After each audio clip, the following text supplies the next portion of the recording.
नमस्कार, मेरा नाम आलोक है। आप लाइव स्ट्रीम देख रहे हैं। रात के 9:30 बज चुके हैं और इस वक्त की बड़ी खबर निकल के आ रही है बिहार की सियासत में। देखिए, बीजेपी की ओर से लिस्ट जारी कर दी गई है। बीजेपी की ओर से उम्मीदवारों की घोषणा कर दी गई है। आज ही दिन में जेडीयू की ओर से भी उम्मीदवारों की घोषणा की गई थी पटना के जेडीयू दफ्तर में, और अब दिल्ली से सीधा बीजेपी की लिस्ट जारी की गई है। तस्वीर देखिए, हम बिना किसी देरी के आपको लिस्ट दिखाएंगे।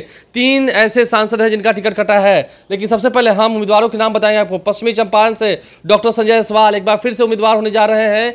पहले प्रदेश अध्यक्ष रहे हैं, उन्हें मौका दिया गया है। बिहार बीजेपी के प्रदेश अध्यक्ष रहे हैं। राधा मोहन सिंह को पूर्वी चंपारण से बहुत सारी अटकलें लगाई जा रही थी कि राधा मोहन सिंह को टिकट मिलेगा नहीं मिलेगा, एज फैक्टर की बात हुई थी, लेकिन नहीं, राधा मोहन सिंह को फिर से टिकट मिलने जा रहा है। मधुबनी से अशोक कुमार यादव को फिर से, जो सांसद हैं, उन्हें फिर से टिकट दिया जा रहा है। अररिया से श्री प्रदीप कुमार को टिकट दिया गया, प्रदीप सिंह को एक बार फिर से टिकट दिया गया है। दरभंगा से गोपाल जी ठाकुर को टिकट दिया गया है फिर से, लेकिन मुजफ्फरपुर में अजय निषाद का टिकट काट दिया गया है।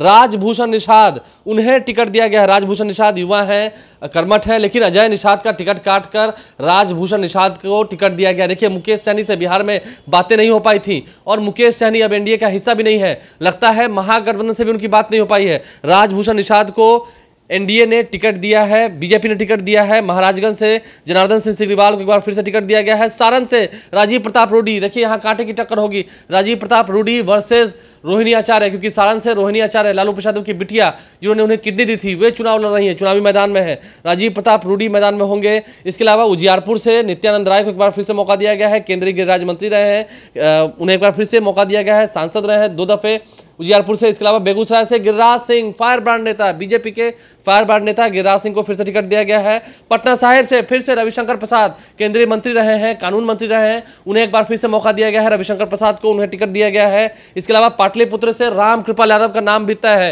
रामकृपाल यादव को लेकर भी बहुत सारी चर्चा थी, बहुत सारी अफवाहें हो रही थी, लेकिन पार्टी ने एक बार फिर से रामकृपाल यादव पर भरोसा जताया है। उन्होंने लालू प्रसाद की बिटिया मीसा भारती को 2 बार पटकनी दी है, दोनों बार वो चुनाव जीते हैं, और इस बार फिर से मीसा भारती ही चुनावी मैदान में होंगी आरजेडी की ओर से, महागठबंधन की ओर से। ये बातें तय है। तो रामकृपाल यादव को पाटलिपुत्र से मौका दिया गया है। पाटलिपुत्र से वो फिर से उम्मीदवार होने जा रहे हैं। आरके सिंह, आरा से आरके सिंह, केंद्रीय ऊर्जा मंत्री, उन्हें फिर से मौका दिया गया। आरके सिंह को टिकट दिया गया आरा से। इसके अलावा बक्सर से मिथिलेश तिवारी, अश्विनी चौबे, केंद्रीय राज्य मंत्री का पद संभालते थे अश्विनी चौबे, उनका टिकट कटा है। अश्विनी चौबे अब चुनाव नहीं लड़ेंगे। अश्विनी चौबे को बीजेपी ने मौका नहीं दिया।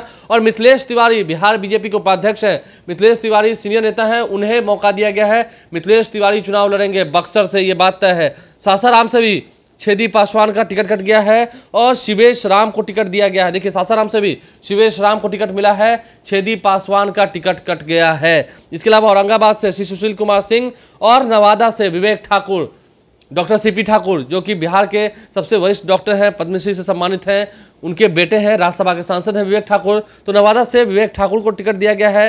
सुशील कुमार सिंह को टिकट दिया गया है। शिवेश राम सासाराम से, ये भी टिकट फाइनल हो चुका है। तो बीजेपी ने अपनी लिस्ट जारी कर दी है। आज सुबह जेडीयू ने भी अपनी लिस्ट जारी कर दी थी। जेडीयू के उम्मीदवारों के नाम भी हमने आपको सुबह में बताया है। देखिए, जेडीयू से कविता सिंह को टिकट नहीं दिया गया है, वहां पर रमेश कुशवाहा की पत्नी विजय लक्ष्मी देवी को टिकट दिया गया है सीवान से। अब वहां पर हिना शहाब चुनाव लड़ेंगे, निर्दलीय ट्रायंगुलर फाइट होगा। तो देखना होगा, काफ़ी वहां पर दृश्य जो है वो चौंकाने वाला होगा, त्रिकोणीय मुकाबला होगा वहां पर।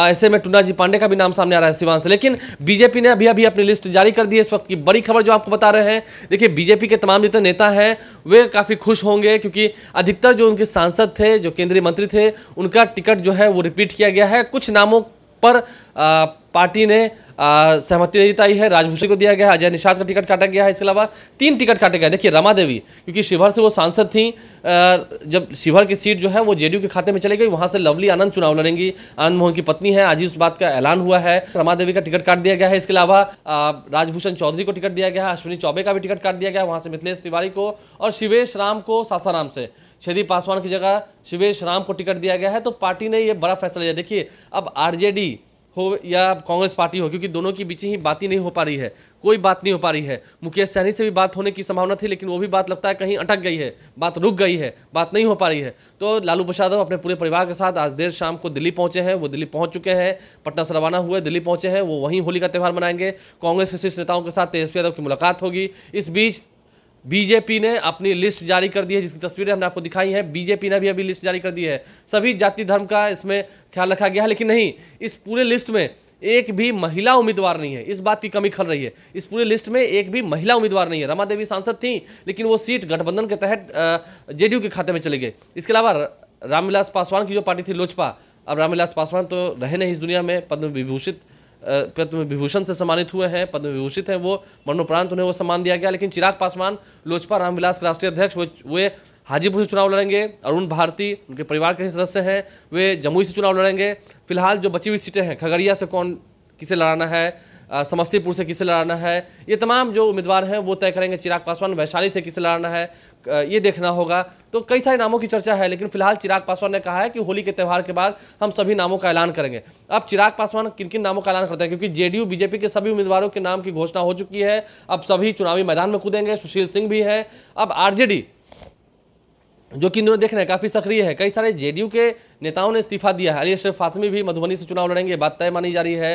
दरभंगा से क्या ललित यादव को ही टिकट मिलना है, ये बात भी तय मानी जा रही है। कब तक सिंबल मिलता है ये देखना होगा। मीसा भारती चुनाव लड़ेंगी, रोहिणी आचार्य चुनाव लड़ेंगी। तो कई सारे नामों की चर्चा है। लेकिन अभी जो बड़ी खबर निकल के आई है उससे लाइव स्ट्रीम आपको अवगत करा रहा है। बीजेपी की जो लिस्ट जारी हुई है वो हमने आपको दिखाई है। देखना है जेडीयू बीजेपी के उम्मीदवार तो तैयार हैं, आरजेडी के पूरे उम्मीदवारों की घोषणा कब होती है, महागठबंधन से समझौता कब होता है। लेफ्ट की पार्टीज जो है वो भी कह रही हैं हम यहां से लड़ेंगे, हम वहां से लड़ेंगे, दावे हो रहे हैं, घोषणाएं हो रही हैं, लेकिन संयुक्त रूप से प्रेस कॉन्फ्रेंस करके बताया नहीं जा रहा है। तो महागठबंधन इस मुद्दे पर पिछड़ती नजर आ रही है। देखना है, बीजेपी कह रही है हम 40 की 40 सीट जीतेंगे, एनडीए 40 की 40 सीट बिहार में जीतेगी। देखना होगा कब तक ये फैसला हो पाता है। महागठबंधन में ऑल इज वेल दिख नहीं रहा है, क्योंकि एनडीए में ऑल इज वेल दिख रहा है। ये इस बात का प्रमाण है कि जेडीयू ने और बीजेपी ने अपने उम्मीदवारों की घोषणा कर दी है। इसमें देखना यह भी होगा कि तमाम जितने बीजेपी के नेता हैं जिनका टिकट कट गया है, क्या वो बागी होंगे, क्या वे आरजेडी के साथ संपर्क में जाएंगे, क्योंकि बहुत सारी अटकलें लगाई जा रही हैं। अब ऐसे में बीजेपी को अपने उन नेताओं पर भरोसा है, क्योंकि उन्हें आगे मौका दिए जाने की बात हो रही है। क्योंकि पशुपति पारस के साथ भी बात नहीं हुई। पशुपति पारस भी एनडीए का हिस्सा खुद को बताते रहे हैं, लेकिन वे नाराज हैं। पशुपति पारस क्या करेंगे आगे, तेजस्वी यादव क्या दाव खोलेंगे, क्योंकि जेडीयू बीजेपी ने अपने उम्मीदवारों की घोषणा कर दी है। पशुपति पारस भी कहीं नहीं है, मुकेश सहनी भी कहीं नहीं है, इनका तो पहले से ही पत्ता कट गया था। लेकिन अब जब उम्मीदवारों की घोषणा हुई है तो जिन नेताओं का टिकट कटा है, जिन नेताओं को टिकट नहीं मिला है, इस बार नवादा से विवेक ठाकुर को टिकट मिला है। बहुत सारी चर्चाएं थी, बहुत लोगों के नाम की चर्चाएं हो रही थी, लेकिन अब जब जिन्हें टिकट नहीं मिला है, जिन नेताओं को, वो आगे क्या करेंगे देखना होगा। आने वाले समय में बिहार की सियासत और गर्माएगी, क्योंकि अब चुनाव की रणभेरी बच चुकी है। आप लाइव स्ट्रीम से बन रहे हैं, होली का त्यौहार आ गया है। हमारे चैनल को सब्सक्राइब कर लें, साथ साथ फेसबुक पेज भी लाइक करें। धन्यवाद।